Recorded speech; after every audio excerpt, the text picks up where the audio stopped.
আলহামদুলিল্লাহ রাব্বিল আলামিন। আমাদের রব কে? আল্লাহ বলেন গোলাম প্রশংসা ওই আল্লাহর, যে আল্লাহ হলো গোটা জগতের রব। তিনি একটা জগতের রব নয়, তিনি হলেন রব্বিল আলামিন। ঠিক কি না? মনে রাখবেন, আলাম মানে একটা জগৎ, আলাম মানে কি, আর আলামিন মানে অনেকগুলো জগৎ, মাল্টি ডাইমেনশনাল ইউনিভার্সের মালিক তিনি। তিনি পৃথিবীর মালিক, তিনি প্রাণী জগতের মালিক, তিনি মৎস্য জগতের মালিক, তিনি সৌর জগতের মালিক, তিনি অদৃশ্য জগতের মালিক। সবগুলো জগতের মালিক কে? আমরা খালি চোখে অল্প কয়েকটা জগৎ দেখি, বিশাল বিশাল জগৎ তিনি উপরে তৈরি করে রেখেছেন। এটাকে বলে মহাকাশ জগৎ। কি বলে? আমরা খালি চোখে যা দেখি এটা কিন্তু আকাশ না, এটা মহাশূন্য। প্রথম আকাশের মহাশূন্য, তারপরে প্রথম আকাশ, এরপরে দ্বিতীয় আকাশের মহাশূন্য, মাথা তোলে, তারপরে দ্বিতীয় আকাশ, তারপরে তৃতীয় আকাশের মহাশূন্য, তারপরে তৃতীয় আকাশ। একটার চেয়ে আরেকটারে বড় করে তৈরি করেছে কে? এই সবগুলো জগতের মালিক কে?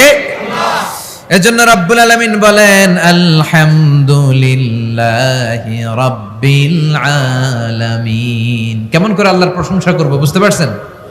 এরপর আমরা বললাম আর রহমানির রহিম, আপনি দয়ালু, আপনি মেহেরবান। আল্লাহর চাইতে বেশি দয়ালু কেউ আছে নাকি? আমি আমারে যতটা বেশি ভালোবাসি তার চাইতেও আমারে বেশি ভালোবাসে কে? আমার বাবা মা আমারে যত বেশি ভালোবাসে তার চেয়ে আমারে বেশি ভালোবাসে কে? আমার স্ত্রী আমারে যত বেশি ভালোবাসে তার চাইতেও আমারে ভালোবাসে কে? আমার সন্তান আমারে যত ভালোবাসে তার চাইতেও আমারে বেশি ভালোবাসে কে? আল্লাহ তুমি দয়ার সাগর রহমানুর রহিম, তোমারে দয়ায় পূর্ণ আমার সারা নিশিদিন, তোমারে দয়ায় পূর্ণ আমার সারা নিশিদিন। ঠিক কি না? প্রিয় ভাইয়েরা, খেয়াল রাখবেন, আমাদের রব হচ্ছে রহমান, তিনি হচ্ছেন রহিম। চিল্লায় বলেন আল্লাহর নাম কি? আল্লাহর নাম কি? তিনি রহমান, তিনি রহিম। তিনি যে কত দয়ালু, তিনি যে কত মেহেরবান, তিনি যে আমারে আপনারে আমাদেরকে কত ভালোবাসে আপনি কল্পনাও করতে পারবেন না।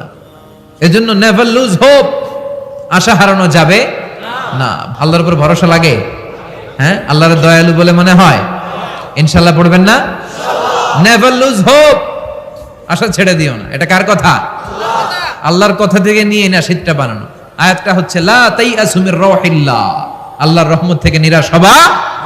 মনে রাখবেন, আপনার পাপ, আপনার অন্যায়, আপনার গুনাহ, আপনার অপরাধ, আপনার জুলুম যত বড় হোক, আল্লাহর দয়া তার চেয়েও বড়। আপনার পাপ যত বিশাল হোক, তার রহমতের দরিয়া তার চাইতেও বিশাল। এজন্য আল্লাহ বললেন আমি রহমান আর রহিম, আমি দয়ালু, আমি মেহেরবান। তারপরে আল্লাহ বললেন মালিকি ইয়াউমিদ্দিন, আমি হলাম বিচার দিবসের মালিক। কোন দিবসের? বিচার দিবসের মালিক। যে বিচার আমরা দুনিয়াতে পাই নাই, যেই বিচার দুনিয়াতে হয় নাই, ওই বিচার ওই দিন সংগঠিত করবে কে? আল্লাহ। সব বিচারের বড় বিচার সেদিন অনুষ্ঠিত হবে। চিল্লায় বলেন ঠিক কিনা? এই পৃথিবীতে এমন অনেক জুলুম অত্যাচার হয়েছে না, যেগুলোর বিচার পৃথিবীতে পাওয়া যায় নাই? কথা বলেন। এগুলোর বিচার যদি একটা সময়ে না হয়, তাহলে এটা কি আকলে ধরে?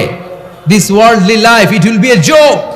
এটা একটা জোক হবে, একটা হাসি তামাশার কথা হবে, যে যে যার মতো জুলুম করবে, অত্যাচার করবে, এগুলোর কোনো বিচার নাই। আসলে এগুলোর বিচার আছে না নাই? কথা বলে। মালিক ইয়াউমিদ্দিন, সেই বিচার দিবসের মালিক, যেদিন কেউ কাউরে পরিচয় দিতে চাইবে না, বন্ধু বন্ধুরে চিনবে না, ভাই ভাইরে চিনবে না, পীর সাহেব মুরিদরে চিনবে না, মুরিদ পীর সাহেবরে চিনবে না, নেতা কর্মীরে চিনবে না, কর্মী নেতারা চিনবে না, ইমাম সাহেব মুসল্লি চিনবে না, মুসল্লি ইমাম চিনবে না, কেউ কাউরে চিনবে না। ওই বিচার দিবসের মালিক হলেন একজন। চিল্লায় বলেন তিনি কে? এরপর আমরা আল্লাহর কাছে নিজেদের পরিচয় দিলাম। আমরা বললাম ইয়াকা না'বুদু ওয়া ইয়াকা নাস্তাঈন, আল্লাহ শুধুমাত্র তোমার ইবাদতই আমরা করি, শুধুমাত্র তোমার কাছে সাহায্য চাই। আমরা ইবাদত করি কার? আল্লাহ। সেজদা দেই কারে? আল্লাহ। মাজারে দেয়া যাবে না? কি বলেন?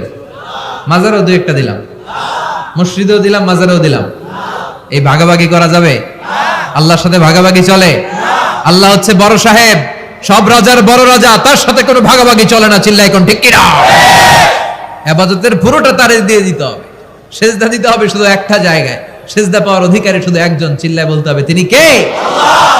এজন্য আল্লাহ বলে ইয়াকা না'বুদ ওয়া ইয়াকা নাস্তাইন, গোলাম এইভাবে বল যে আল্লাহ আমাদের ইবাদত, আমাদের সব কিছু তোমার জন্য। ইন্না সলাতি ওয়া নুসুকি ওয়া মাহইয়ায়া ওয়া মামাতি লিল্লাহি রাব্বিল আলামিন। আমার সালাত, আমার রোজা, আমার যাকাত, আমার ইবাদত, সব কিছুর মালিক কে? আল্লাহ। ইবাদত করতে হবে একজনের, তিনি কে? আল্লাহ। শিরক করা যাবে না। আল্লাহ সব গুনাহ মাফ করে, শিরকের গুনাহ মাফ করে না। কক্সবাজারে তো শিরক টিরক নাই না? আছে। চকরিয়াতে আছে। মাজার টাজার নাই? আছে। নাকি মাজারের রাজধানী? হ্যাঁ, কবর জিয়ারত করে সুন্নাত। যে কারো কবর আপনি জিয়ারত করবেন, তার জন্য যে দোয়া করবেন, কিন্তু কবরে থাকা লোকটার কাছে কিছু চাওয়া যাবে? হাত পাতা যাবে? হাত পাততে হবে একজনের কাছে। চিল্লায় বলেন তিনি কে? আল্লাহর প্রশংসা আমরা করলাম, নিজেদের পরিচয় আল্লাহর কাছে আমরা দিলাম। এবার দাবি দেওয়ার দরকার আছে না নাই? আমরা দাবি দেওয়া পেশ করলাম, বললাম ইহদিনাস সিরাতাল মুস্তাকিম। এই দোয়াটা প্রতিদিন পড়তে হবে, রাজি আছেন? শুধু নামাজেই না, শুধু নামাজে সূরা ফাতিহার সময় না, অবসর সময় পেলে আপনি পড়বেন ইহদিনাস সিরাতাল মুস্তাকিম। কি পড়বেন? আওয়াজ করে পড়েন, কি পড়বেন? ও আল্লাহ, তুমি আমাদেরকে সরল সঠিক পথ দেখাও। বিশ্বনবী খেজুর গাছের ডালা ভেঙে মরুভূমিতে একটা দাগ টানলেন, আর দাগ টেনে বললেন এটাই আল্লাহর পথ, এটাই সিরাতুল মুস্তাকিমের পথ। এরপর ওই দাগের ডানে বায়ে অনেকগুলো ছোট ছোট দাগ টানলেন, ফি ইয়ামিনিহি ওয়া শিমালি।